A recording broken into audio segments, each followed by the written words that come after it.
올해부터 근로장려금의 소득 기준이 가구별로 200만 원 인상됩니다. 또 착한 임대인 세제 지원 대상이 확대되고 적용 기한도 1년 더 연장되는데요. 이 밖에도 2022년 달라진 개정세법 지금 알아봅니다.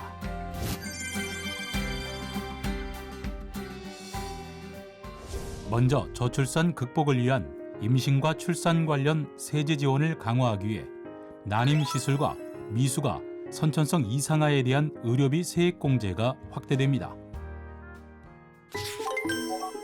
종전 20%였던 난임시술에 대한 세액공제율은 30%로 15%였던 미수가 선천성 이상아에 대한 세액공제율은 20%로 확대되고 종전 난임시술에 대해서만 공제 한도 적용이 제외되던 것에서 미수가 선천성 이상아에 대한 의료비도 공제 한도 적용이 제외됩니다.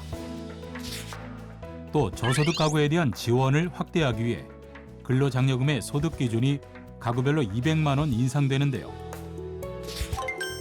따라서 단독 가구의 총 소득 기준은 2,200만 원, 콧벌이 가구는 3,200만 원, 맞벌이 가구는 3,800만 원으로 변경됩니다. 코로나19로 인해 경영 여건이 어려운 소상공인을 지원하기 위해 상가 임대료를 인하한 임대사업자의 임대료 인하액에 대한 세액공제 적용 기한이 2022년 12월 31일로 1년 더 연장되는데요. 종전 2020년 1월 31일 이전부터 임차한 자에 한해 적용됐던 착한 임대인 세제 지원 대상도 2021년 6월 30일 이전부터 임차한 자로 확대되며 폐업하기 전에 기존 세액공제 요건을 갖춘 자로서 2021년 1월 1일 이후 임대차 계약 기간이 남은 폐업 임차 소상공인도 적용 대상에 포함됐습니다. 청년층의 자산 형성을 지원하기 위해 청년형 장기펀드 소득공제 제도가 신설돼 청년이 장기펀드에 가입 시 납입금액의 40%를 종합소득 금액에서 소득공제하는데요. 청년형 장기펀드는 총 금액 5천만 원 이하 또는 종합소득금액 3,800만 원 이하인 만 19세에서 34세 청년이 가입 가능하며 가입 직전 3개 연도 중 1회 이상 금융소득 종합과세 대상자는 제외됩니다. 또 청년희망적금 이자소득 비과세 제도가 신설돼 청년이 청년희망적금에 가입 시 적금을 통해 지급받는 이자 소득에 대해서는 과세가 되지 않습니다.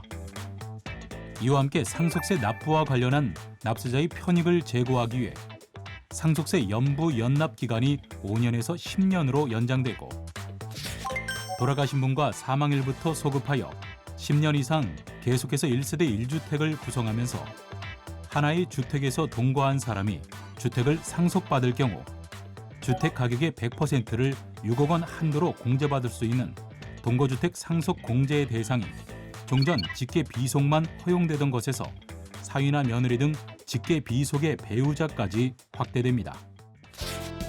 이 밖에도 국가 경제안보 목적상 중요한 반도체, 배터리, 백신 3대 분야의 국가 전략기술 관련 연구개발과 시설 투자에 대한 세제 지원이 강화됩니다. 종전 일반 신성장 원천기술의 2단계로 세제 지원을 하던 구조에서 국가 전략기술 단계를 추가 신설해 세액공제율을 우대 적용하는데요.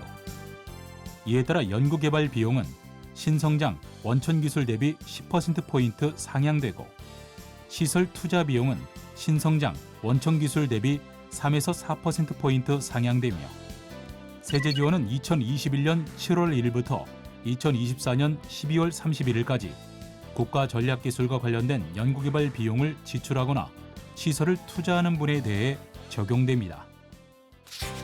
아울러 중견기업에 대한 가업상속 지원을 강화하기 위해 가업상속 공제 적용 대상이 매출액 3천억 원 미만에서 매출액 4천억 원 미만으로 확대되고 벤처기업의 우수인재 유치 지원을 위해 벤처기업 주식매수 선택권 비과세 특례 한도가 3천만 원에서 5천만 원으로 확대됐습니다. 이상 알아두면 유익한 2022년 주요 세법 개정 내용에 대해 살펴봤는데요. 모쪼록 올해 세무관리에 도움이 되길 기대합니다.